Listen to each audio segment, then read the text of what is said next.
Hello दोस्तों, आप सभी का स्वागत है electric work centre YouTube channel में। दोस्तों आज की वीडियो में देखेंगे जानेंगे इलेक्ट्रिक आयरन प्रेस की रिपेयरिंग कैसे करते हैं, कैसे चेक करें इसके अंदर क्या ख़राब है और उसे कैसे चेंज करते हैं। ए टू जेड कंप्लीट इस वीडियो में दिखलाया गया है, बतलाया गया है। इस वीडियो को देखने के बाद आप किसी भी तरह का इलेक्ट्रिक आयरन प्रेस की रिपेयरिंग कर सकते हैं और उसके अंदर चेक कर सकते हैं क्या ख़राब है और उसे बदल सकते हैं। अगर आप ये जानना चाहते हैं तो इस वीडियो को ए टू जेड कंप्लीट पूरा जरूर देखिए।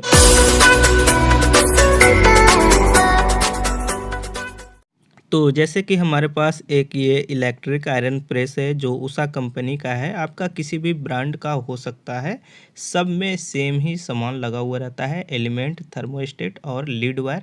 सबसे पहले हम क्या करेंगे, यहाँ पे जो ये स्क्रू है इसको ओपन करेंगे जिधर हमारा लीड वायर का कनेक्शन होता है, यानी main power supply input connection. यहाँ पे ये स्क्रू खुलने के बाद ये जो वायर को लॉक किया जाता है ये इसको भी हम यहाँ पे खोल लेंगे इस तरह से।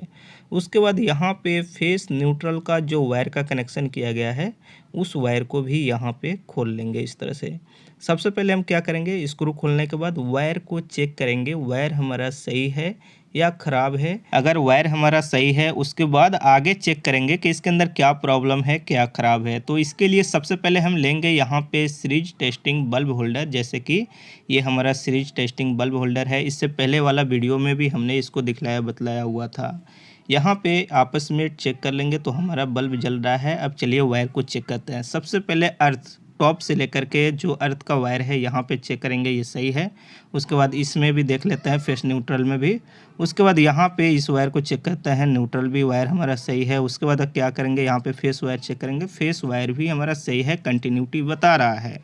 अब यहाँ पे जहाँ पे कनेक्शन हुआ था उस दोनों पॉइंट पे चेक करेंगे। उसके बाद स्विच को भी थोड़ा सा ऑन करके देखेंगे, बहुत सा क्या होता है स्विच ऑन नहीं रहता है तो यहाँ पे कंटिन्यूटी हमारा नहीं बता रहा है। इसका मतलब इसके अंदर हमारा प्रॉब्लम है, चाहे थर्मोस्टेट हो चाहे एलिमेंट हो। तो इसके लिए क्या करेंगे, अब यहाँ पे स्क्रू को खोलते हैं, अर्थ वाला वायर भी। उसके बाद जो स्विच का नब है इसे निकाल लेंगे जिससे लो हाई करते हैं गर्म होने के लिए। उसके बाद यहाँ पे जो स्क्रू है स्क्रू को खोल लेंगे।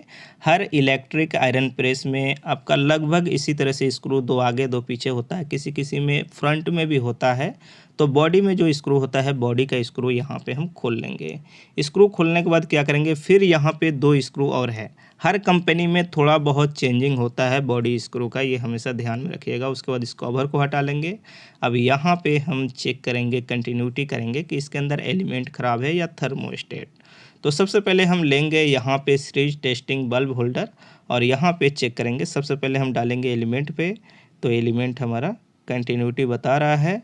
एक चीज़ और यहाँ पे क्लियर तरह से हम आपको बतला दें, जो थर्मोस्टेट का वायर होता है दो होता है, एलिमेंट में आपका दो पॉइंट होता है कनेक्शन करने के लिए, तो सीरीज कर दिया जाता है एलिमेंट के साथ। यानी थर्मोस्टेट का कोई एक वायर आपको डाल देना है एलिमेंट में और एक वायर में पावर सप्लाई देना है एलिमेंट का और एक थर्मोस्टेट में। तो यहाँ पे थर्मोस्टेट की कंटिन्यूटी हम देख रहे हैं तो नहीं बता रहा है, ये ऑन था फिर भी हमने इसको ऑफ करके ऑन कर दिया तो यहाँ पे ये नहीं बता रहा है, यानी थर्मोस्टेट हमारा काम नहीं कर रहा है। और यहाँ पे जला हुआ भी दिखाई दे रहा है, बहुत से में जला हुआ नहीं दिखाई देता है तो कंटिन्यूटी करना पड़ता है। तो यहाँ पे ये जला हुआ भी है, कार्बन आ जाता है तो भी ये कंटिन्यूटी नहीं बताता है। तो जला हुआ है तो यहाँ पे हम क्या करेंगे, इसे खोलेंगे। उससे पहले हम आपको बतला दें, जो बल्ब होता है यानी जो इंडिकेटर होता है उसका कनेक्शन होता है आपका एलिमेंट वाले दोनों पॉइंट में, और आपका जो थर्मोस्टेट का दो वायर होता है, एक में पावर सप्लाई इनपुट होता है, एक से आपका एलिमेंट में सीरीज हो जाता है, और एलिमेंट का दूसरा वाला जो पॉइंट बचता है उसके अंदर पावर सप्लाई कनेक्शन इनपुट होता है न्यूट्रल फेस। यहाँ पे हम स्क्रू को खोल लिए हैं, थर्मोस्टेट जो कनेक्ट था एलिमेंट से, और उसके बाद ये जो दोनों स्क्रू है इसको यहाँ पे खोल लेते हैं जिससे हम थर्मोस्टेट को बाहर निकाल लेंगे। इसे ऑटो कट के नाम से भी जाना जाता है। तो यहाँ पे इसका रियल नाम हुआ आयरन थर्मोस्टेट, लेकिन ऑटो कट भी कहा जाता है। तो ये तो हमारा ख़राब है, जैसे यहाँ पे हम आपको दिखलाएं तो ये ख़राब है, जल गया है, बहुत से में कार्बन आ जाता है। तो जो श्रेष्ठ पेपर होता है जिसे रेगमाल के नाम से भी जाना जाता है उससे रगड़ के साफ़ कर लिया जाता है। यहाँ पे हम नया थर्मोस्टेट लगाने वाले हैं। एक चीज़ और हम आपको बतला दें, कभी आपको नहीं मिलता है तो ये क्या करेंगे, पुराने वाले को यूज कर सकते हैं। क्यों? क्योंकि ये जो पॉइंट है ये second auto cut high temperature का है। फर्स्ट जो काम करता है वो ये वाला पॉइंट करता है। जैसे यहाँ पे आप देखिए ये वाला पॉइंट आपका ऑटो कट का मेन काम करता है। ये उसी समय काम करता है कि ये फेल कर जाए, ज़्यादा हीट हो जाए, तब ये वाला आपका काम करता है जो जला हुआ है। तो कभी अगर आपको नहीं मिल रहा है तो इमरजेंसी में आप इसको आपस में शॉर्ट कर सकते हैं और शॉर्ट करके कनेक्शन कर सकते हैं, इसे लगा सकते हैं। लेकिन ध्यान रहे चेंज कर दे तो बेहतर होगा, और नीचे वाला पॉइंट अगर जला हुआ है तो शॉर्ट नहीं कर सकते हैं। अब यहाँ पे तो हम इसे बदल देने वाले हैं। यहाँ पे एक चीज़ बतला दे, एक छोटा सा लगा हुआ रहता है यहाँ पे, इसके अंदर पुराना वाला जो है उसी को हम रहने देंगे। कभी कभी होता क्या है, खोलते समय वो गिर जाता है, इसलिए हमने एक चीज़ को आपको बतला दिया कि कभी बाई चांस गिर जाए तो आप ध्यान में रखिएगा। यहाँ पे उसके बाद सेम जिस तरह से थर्मोस्टेट रखा गया था उसी तरह से रख करके और यहाँ पे अच्छी तरह से इसे कस लेंगे। अब यहाँ पे थोड़ा सा सेट करना होता है, जैसे ये बहुत दूर जाके ऑन हो रहा है, हम इसको क्या करेंगे, यहाँ पे लेफ़्ट साइड घुमाएंगे ना तो ये ऑन जल्दी होगा, राइट साइड घुमाएंगे तो यहाँ पे ये आपका लेट से ऑन होगा। तो यहाँ पे हम क्या करेंगे, इतना पे ऑन हमें करना है, तो इसको थोड़ा लेफ़्ट साइड इसको मोड़ेंगे तो ये देखिए यहीं से हमारा ऑन हो गया, यानी कट से आवाज़ किया आपस में कनेक्ट हो गया। अब चलिए हम इसका कनेक्शन करते हैं। थर्मोस्टेट का एक वायर ले करके, जो छोटा वायर रहता है उसको एलिमेंट में कनेक्शन किया जाता है, जो लंबा रहता है उसके अंदर पावर सप्लाई इनपुट कनेक्शन किया जाता है। तो कोई एक वायर कनेक्शन कर सकते हैं, ध्यान रहे, तो जो छोटा है वही एलिमेंट में करेंगे तो बेहतर होगा। तो इंडिकेटर का एक वायर और एक थर्मोस्टेट का वायर लेकर के एक जो एलिमेंट का पॉइंट है उसमें हम कनेक्शन कर दिए। अब यहाँ पे चलिए हम चेक करते हैं, जैसे इसके अंदर हम लगा दिए, इसको इतना पे हम घुमाए तो ऑन हो गया। ये ध्यान रहे, ये जो आपका थोड़ा सा घूमेगा ना तो ये ऑन हो जाना चाहिए। अगर ज़्यादा देरी पे हो रहा है तो इसको आपको एडजस्ट करके सेट करना होगा, ये ध्यान रहे। स्क्रू को एक बार चेक कर ले रहे हैं टाइट है कि नहीं, लूज है तो टाइट कर दीजिए। उसके बाद फिर कवर लेंगे और कवर लेकर के जिस तरह से कसा हुआ था उसी तरह से हम यहाँ पे कस लेने वाले हैं। और जो वायर है उसको ज़रूर निकालेंगे, ध्यान रहे दब जाता है, और इंडिकेटर को भी आराम से निकाल लेंगे। इस तरह से हमारा यहाँ पे सब निकल गया। उसके बाद स्क्रू ड्राइवर लेंगे और स्क्रू को कस लेंगे।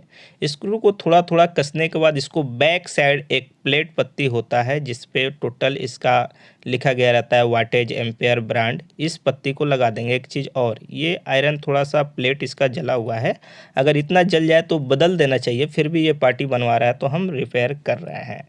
और उसके बाद फिर स्क्रू को खोलेंगे और थोड़ा सा आगे के साइड धक्का देंगे, यानी थोड़ा आगे दबा करके अच्छी तरह से इसको टोटल टाइट कर देंगे फुल। उसके बाद ये वायर को इस साइड से लेंगे और यहाँ पे सबसे पहले जो बड़ी अर्थ का वायर है बड़ी अर्थ में ही कनेक्शन करेंगे, यानी बॉडी में कनेक्शन करेंगे। उसके बाद यहाँ पे हम फेस लेंगे, न्यूट्रल लेंगे और न्यूट्रल का कनेक्शन करेंगे। जैसे ये न्यूट्रल का हम कनेक्शन कर रहे हैं, अगर न्यूट्रल फेस आपस में चेंज हो जाता है तो कोई प्रॉब्लम नहीं है, लेकिन अर्थ का जो वायर है वो अर्थ में ही कनेक्शन होना चाहिए, बॉडी में वो नहीं चेंज होना चाहिए।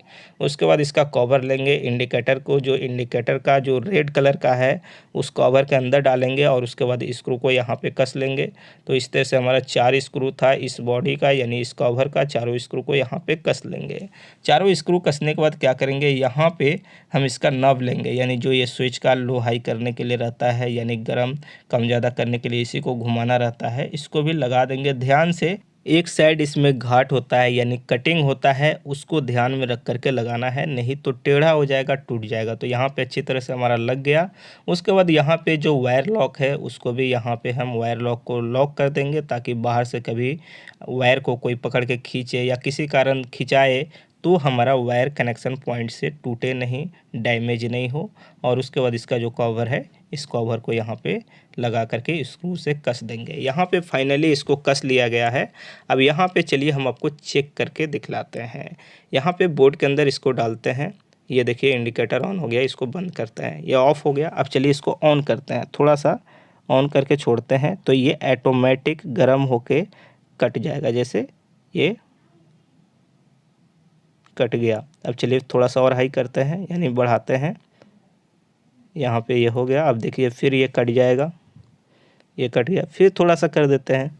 उसके बाद फिर हमारा इंडिकेटर ऑन हो गया। इंडिकेटर ऑन होने का मतलब ये होता है कि एलिमेंट जो होता है उसके अंदर पावर सप्लाई चला जाता है और ये गर्म होता है। जब इंडिकेटर ऑफ हो जाता है तो ऑटो कट इसका ऑटोमेटिक कट कर देता है, जितना आप गर्म चाहते हैं लो हाई कर सकते हैं। तो इस तरह से इलेक्ट्रिक आयरन प्रेस का आप रिपेयरिंग कर सकते हैं। आपको अच्छी तरह से समझ में आ गया होगा अगर आप इस वीडियो को A to Z कंप्लीट पूरा ध्यान से देखे होंगे, सुने होंगे, समझे होंगे तो चलिए दोस्तों, इस वीडियो में इतना ही। अगर आपको वीडियो अच्छी लगी तो लाइक कीजिए, शेयर कीजिए। आपके मन में किसी भी तरह का डाउट, सवाल, सुझाव है तो नीचे कॉमेंट बॉक्स में ज़रूर लिखिए।